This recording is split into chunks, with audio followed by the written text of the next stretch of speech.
नमस्कार, मी कल्पना शर्वरीज किचनमध्ये पुन्हा एकदा आपले स्वागत आहे. कमी वेळेत तयार होणारी परंतु मजेदार अशी ही रेसिपी आहे. रेस्टॉरंट स्टाईल सोयाबीन करी बनवा आता घरच्या घरी.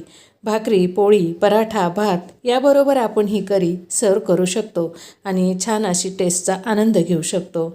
याशिवाय टिफिनसाठी सुद्धा ही रेसिपी अगदी परफेक्ट अशी आहे. चला तर मग रेसिपीला सुरुवात करूया. कढईमध्ये पाणी उकळलेलं आहे. आता त्यामध्ये 1 कप इतकं सोयाबीन आपल्याला टाकून घ्यायचं आहे.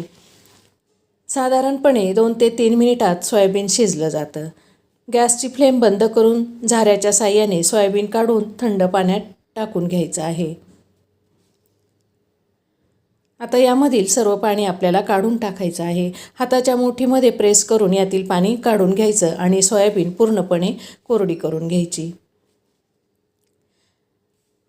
आता यामध्ये दही टाकून घ्यायचं आहे. दही फारसं आंबट नसावं. शक्यतो ताजं दही घ्यावं म्हणजे करीची चव चांगली येते. आता यामध्ये मीठ, हळद, लाल तिखट, गरम मसाला हे सर्व टाकून हे मॅरिनेट करून घ्यायचं. मॅरिनेट केल्यामुळे सर्व मसाले या सोयाबीनमध्ये आत जातात. सोयाबीन मॅरिनेट केल्यामुळे याची चव चांगली येते. यासाठी सोयाबीन मॅरिनेट करूनच घ्यायचं. मीडियम आकाराचे 2 कांदे घेतले. कांदे अगदी बारीक कट करून घ्यायचे. हाच कांदा आपल्याला ग्रेव्हीसाठी वापरायचा आहे. यासाठी कांदा बिलकुल बारीक कट करून घ्यायचा. कढईमध्ये 1 चमचा इतकं तेल टाकून घेतलेलं आहे. आता आपल्याला फोडणी तयार करून घ्यायची आहे. त्यामध्ये जिरं, वेलदोडा, तेजपान, लवंग, काळी मिरी तडतडली की त्यामध्ये कांदा टाकून घ्यायचा आणि कांदा परतून घ्यायचा. कांदा परतण्यासाठी थोडंसं मीठ टाकायचं. मीठ टाकल्यामुळे कांदा लवकर परतला जातो आणि कांद्याला कलरही छान येतो. टॅमॅटो, लसूण, आलं, हिरवी मिरची, कोथिंबीर आणि थोडंसं पाणी टाकून याची बारीक अशी पेस्ट तयार करून घ्यायची. कांदा परतत आला की ती पेस्ट त्याच्यामध्ये टाकायची आहे आणि 1 ते 2 मिनिटं छान अशी ही पेस्ट शिजू द्यायची. यातील कच्चेपणा दूर होतो आणि करीला छान अशी टेस्ट येते. यासाठी परतू द्यावं. आता यामध्ये मसाले टाकायचे. लाल तिखट, हळद पावडर, धणे पावडर, गरम मसाला, कसुरी मेथी आणि चवीपुरतं मीठ टाकून घ्यायचं आणि छान असं पुन्हा हे मसाले परतून घ्यायचे.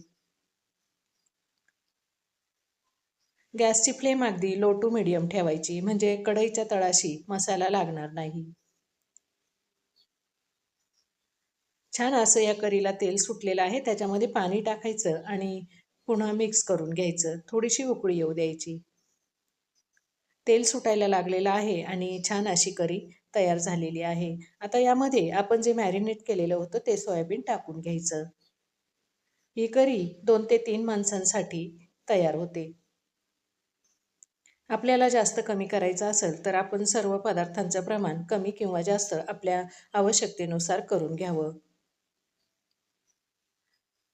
सोयाबीन मसाल्यामध्ये व्यवस्थित परतली, एकजीव झाली की त्यामध्ये पाणी टाकायचं. ज्या भांड्यामध्ये आपण सोयाबीन मॅरिनेट केलं होतं त्यात थोडं पाणी टाकायचं आणि ते पाणी ह्याच्यामध्ये टाकून घ्यायचं. पुन्हा 1 कप इतकं पाणी टाकायचं. पाणी गरम टाकायचं म्हणजे भाजीची चव छान येते. पाणी टाकून झालं. आता मिक्सही केलं. वरतून झाकण ठेवून 1-2 मिनिटं उकळी काढून घ्यायची. 1-2 मिनिटानंतर छान अशी उकळी आलेली आहे आणि आपली सोयाबीन करी तयार झालेली आहे.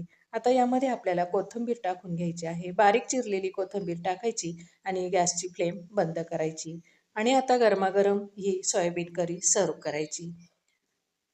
अगदी 10 ते 15 मिनिटात ही करी तयार होते आणि चवसुद्धा हिची अगदी अप्रतिम अशी असते. एकदा तरी तुम्ही ही सोयाबीन करी ट्राय करा. व्हिडिओ आवडल्यास लाईक, शेअर करा आणि शर्वरीज किचनला सबस्क्राईब केलेलं नसेल तर सबस्क्राईब करा. Thanks for watching.